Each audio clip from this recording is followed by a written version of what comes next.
with their masks on, some without masks on, some are driving up. Look at this situation right here. The guy says, hey, open the car. And he's got an armful of stuff and he's putting it into the car. And it's as if he just had a nice little shopping trip. Oh, I guess he's going back. And then he picked up a pair of jeans that he lost and he's going to go back in. No problem whatsoever. Christina. And it's just Sorry, Susan. surreal, to say the least. Okay. As we keep watching them and they go inside, and what's interesting, this is one of those live-work situations where you got the store downstairs and then upstairs there are people living in these apartments and they're just like looking over their balconies to see what's going on. And and I see a man up at the very top and he's shaking his head like he can't quite believe it himself. But meantime, you know, they're taking the hangers, they're taking boxes and boxes, and again, some with masks. And I know we were talking about how coronavirus may or may not affect this, but Wow. oh, that was another nice little skateboard. Look at that. Is someone using their skateboard to have a wider entry, I think, into the store. Meantime, I think once people find out that there is a store that they can gain entry into, then it brings people out and they head closer and run into the store.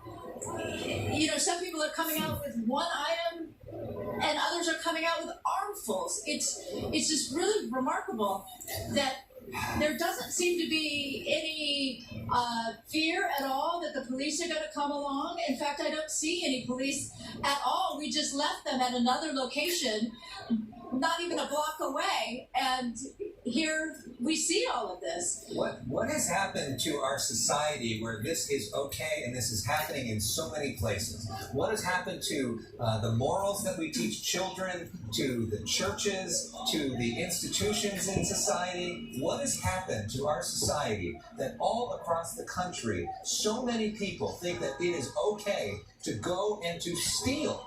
This is the basic things that your parents teach you when you're a little kid. In a sandbox, don't take from others. And all of these people completely disregard all of that. Now look over here. There's some, I don't know what's going on over here. Let's very carefully, Carlos, walk over here as we see either a smoke bomb or something that went off just recently. So you see there's two entry points into this store. One is actually pretty wide, which is why they're allowed to bring out like huge boxes worth of merchandise. And surreally, I see some other people who I think live nearby and are scrolling by trying to check out like what is happening exactly. And at the same time, coming to this location, we walked by another store where the glass door was broken, and there was I believe a store owner that was standing in front of it. So I think he was keeping people out. But this is the catnip, right?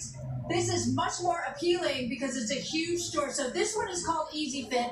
It says black-owned. Maybe I'm mistaking this one for the other one, because this store is called Jean Machine, and it has a lot of appealing logos with, Vans up the wall.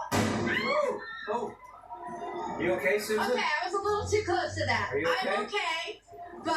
I'm okay, but I heard the concussion, and Carlos is not okay. Okay. Carlos, All right. my photographer, is down. Oh, okay. Susan, please take care of yourself. Take care of Do what Carlos. you need to do. And get back to us and let us know if there's anything we can do to help him.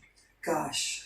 That is one of the biggest concerns right there as our crews are out there on the streets trying to cover this story, and that is their own personal safety.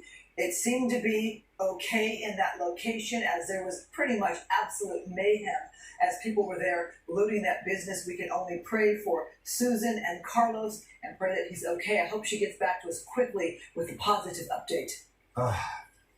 Wow. I that's such a scary thought, and so many of our reporters who have been working so tirelessly and putting themselves in harm's way to get this story out there. And Christine, I really am having a hard time processing what we're seeing. I'm having a hard time processing what led to this moment in this country that that so many people out there have made the decision that they think that this is okay, and that they're not embarrassed to do it, that there are cameras there catching them, some of them not even wearing masks, just walking out almost proud of it, that people are posting this to social media.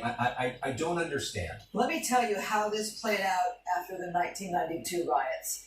So you had a night or two of unrest, and then you had... Just real quick, not to interrupt you, we just heard that our camera guy got up, Carlos, and he's okay. Important for our viewers that are concerned about that. Absolutely. Yeah. I wanted to know that information. Yeah. Okay, so Carlos is going to be okay, is okay. All right, so you asked about what's happening to our society.